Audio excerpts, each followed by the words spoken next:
I said no. 3 syllables. The bravest and most stupid thing I have done in 2 lives. The sleeping thing heard me, and it did not rage, and it did not punish. It was patient the way deep water is patient. It simply waited because it has been waiting for 10,000 years, and one more refusal cost it nothing at all. And I felt the door in me, the lines, the wrong kind of new, lean toward it the way iron leans toward a magnet. Every part of me that could navigate, every glyph I had ever read, every numeral I had ever carved, pulling toward the thing I was made from, asking to go home. So I did the only thing left. I burned it out of myself. I do not know how I knew to do it. The listener showed me, I think, when it touched my arm on that silent world, when it grew into a tree rather than let anyone pass. It gave me the shape of refusal, not a wall, not a lock, a severance.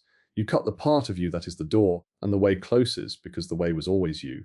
It hurt in a place I do not have a name for. Not the body. The body is borrowed and I have stopped caring what happens to it. It hurt in the part of me that reads.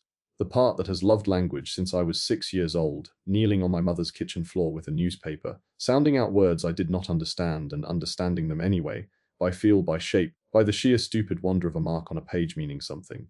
That is what I burned. The door was made of the thing I love most. Of course it was. That is always the price. The way closed. I felt it go, the connection severing, the thing's gentle pull cutting off like a phone line dropping mid-sentence. And I was alone in the dark, a man with no door in him, no way home, no way to read the numbers that would carry me back.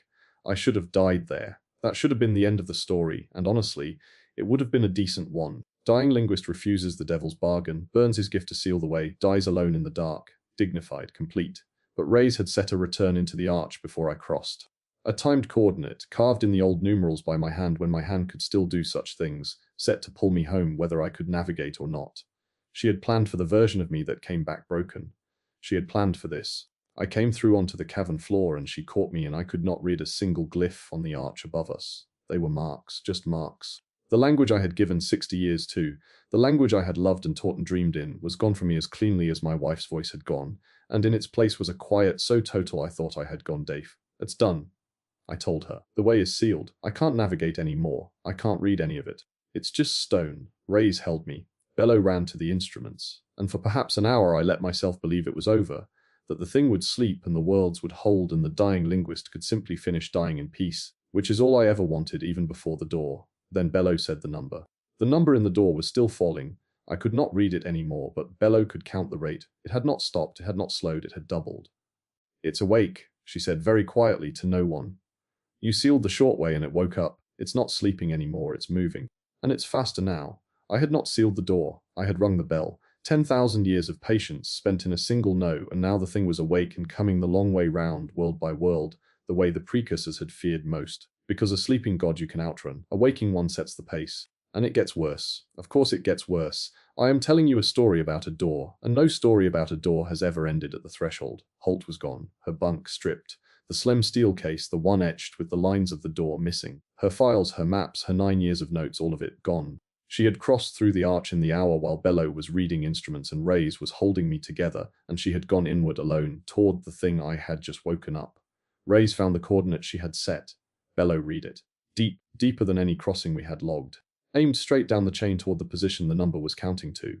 She's going to offer herself, Rees said. She's going to give it what you wouldn't. I cannot follow her. I cannot read the numerals. I cannot navigate. I am a man standing beside the most powerful door ever built, and I have blinded myself to it, and the only person who might stop what I have started is walking toward a waking god armed with a grief I understand completely.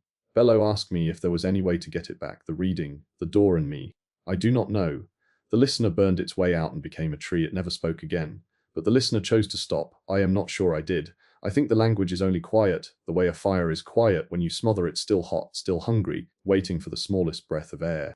And the thing that frightens me most, the thing I have not told Rise, is that I can still feel it. Not words, not glyphs. A hum low down where the door used to be, like a word on the tip of a tongue I no longer have.